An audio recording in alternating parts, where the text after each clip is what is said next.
Hey everyone, Brendan here. How are you? I hope you're doing really well today. Today I want to encourage you with a story from Genesis. Genesis is my favourite book in the Bible. Nothing else in the Bible makes any sense or has any relevance whatsoever if you don't understand Genesis. From the Lord's creation of all that is, to the fall, to how God created the nation of Israel and the blessings he has in store, and the prophetic destiny that is still yet to unfold in that amazing, incredible little nation in the Millennial Kingdom. One of the heroes of early Genesis has to be Noah. Noah was 500 years of age because people had an extended lifespan originally. We were not made to die. Before God actually revealed to him what his purpose in life was. He was a righteous man in a world of violence, where every single thought and intention of the heart was geared towards evil. Where Nephilim, the offspring of human women and angelic beings in the second heaven, roamed the land. They are the great heroes of lore: Hercules, Perseus, Zeus, Ares, all those. God regretted making man. The sin that was just rampant in the human race broke his heart. So he decided to give Earth a bath. And the waters fell from heaven for 40 days and 40 nights and washed it all away. However, if you're true to God, you're true to you. If you draw near to God, you draw near to you. So he instructed Noah, when he was 500, to build an ark. A really big boat in which he and his family could be safe. After the flood waters came down, Noah became a farmer. What did he grow? Grapes. What did he do with these grapes? He turned them into alcohol. And he had one too many glasses. He was a little punch drunk. And ended up falling asleep in his tent, stark naked. Noah had 3 sons: Shem, Japheth, and Ham. Imagine calling your son Ham. No wonder he's the villain of the story. Probably wanted revenge. Ham walked in and saw his father's whoop. And then he ran outside. He's like, brothers, you'll never guess what? Dad's naked. Come in here. We'll laugh at him. Shem and Japheth had a little bit more decency. And they walked in, maybe covering their eyes. They didn't even look. And they threw a blanket over Noah, covering his nakedness. When he finally woke up and realized what had happened, he had an absolute conniption. Didn't apologize for being drunk or for, embarrassing himself in front of the familia. No, instead, he declared a curse over Ham's son, Canaan. What? That's always jarred with me. And he declared that Canaan would become the slave of Shem and Japheth. There are a few things that we can unpack from this story. One is that the devil is like Ham. When you sin and you mess up, the devil and his minions and his assassins are very quick to crowd around and say, ha ha, I see your penis, I see your sin, I see your shame, I see that embarrassment. And what are they doing? They're not shining a light on something so you can be healed. They're shining a light on something because they want you to be broken. To feel condemned. To feel small. To feel useless. To feel worthless. Like you'll never be good enough. Like you'll never amount to anything. Jesus is the opposite. Jesus is like Shem and Japheth.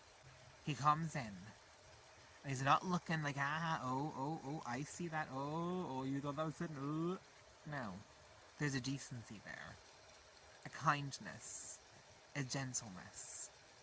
And he hides the shame that we've exposed. He covers it. How? If we believe in the cross, he covers it by his blood. And by his holiness. By his light. By his spirit. By his goodness. You can't work for that. You can't make it happen artificially. You can't twist God's arm. You can't deceive him into thinking you're better than you are. The tent is open, people. He can see everything if he wants to. He can point it out and sneer and laugh and mock and ridicule. But instead he throws his son over it. Kindness, patience, holiness, forgiveness, restoration, a better word, purpose, destiny. He works all things together for good. That's the first thing. Secondly, what was his issue with Canaan? Well, a law would later be established saying that children would not suffer for the crimes of their father. That said, there are generational curses in the Old Testament where a father, perhaps a king, would do something and his descendants would carry the weight of that sin. Does that sound like contradiction? Yeah. The father was usually evil, and the kids were as well. So one would inherit the punishment for the pile-up of the others. It was like, I'll take your sin, and I'll perform mine as well. I'll copy your sin, and I'll perform mine as well. Oh, I like what you did there. Let me expand on that. One big example of this would be King Ahab's line. We definitely see that in Ham's descendants. Did you know Ham had 4 sons? One of them was Cush, from whom came Nimrod. Nimrod was a mighty man before God. That does not mean God looked at him and said, "Well done, my good son." No. In the eyes of the people, he was mighty before God. He was a hunter. He was a monarch. He created Babel. And remember what Jesus had told Adam and Eve? Spread it all across the world. It's yours. Create your dominion all over it. Nimrod was like, no. I will build a tower, and I'll build a city, and everyone's going to live there, in my city, and it's going to reach all the way to heaven, and we're going to conquer that too. He saw himself as more powerful than God, and convinced virtually everyone in the world at the time that he was right. Ham also had a son Egypt, who had enslaved the Hebrews for 400 years, putting them under forced labor and killing their babies. Also from Egypt's line came the frickin' Philistines. Hello! So many of these cultures and communities had giants within them as the years went on. Meaning that the women populated with Satan's angels, creating a species called the Nephilim. These people were warlike, spiritual monstrosities, defiled, violent, murderous, and steeped to the eyeballs in witchcraft. He had a son Put, who we don't hear much about in Genesis, but as the Bible goes on, we see that Put's descendants allied themselves with Egypt. They were later defeated by Nebuchadnezzar. And obviously, from Canaan came the Canaanites, who, along with their descendants, the Jebusites, Amorites, Girgashites, Hivites, Arkites, and others, became some of the most formidable, long-lasting, and tormenting enemies of ancient Israel, God's chosen people. Many of whom had moved into the Promised Land before Joshua brought the Israelites home, leading to year after year of warfare.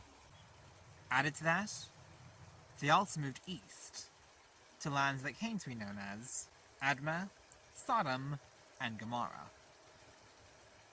Communities so evil and wicked, God literally had to pour lava from the sky on top of them. Where are they geographically? It's what we now call the Dead Sea. But the good news is, because Jesus has clothed us in his holiness, in that blanket, we can now look at the Hams in our lives. The evil spirits insulting us, taunting us, mocking us, telling us that we're not good enough, that we're not past that addiction, that temptation is our identity, that mistake cancels out our future, that what that person did to you all those years ago defines you and you can't break free of it. we now get to say, Ham and all your descendants, you are slaves to us. You are beneath us. You are under our feet. You are trash. You are dirt. You are less than. And we can rebuke those evil spirits and move into a place of freedom. Why? Because of the blanket that Jesus has thrown over us. Nothing we could ever do could compare. All our good works amount to nothing more than filthy rags, which are rags that were used to mop up period stains. Sorry if the graphic image upsets you. Instead, he gave us his own holiness, his own goodness, so that through Jesus we can become the righteousness of Almighty God on the face of the earth, and vessels of the Holy Spirit. So I hope that encourages you, and hopefully it's taught you something new that you didn't already know before. God bless you. Have a really, really great day. And remember, even dead, he's the hero. Why? Because he lives.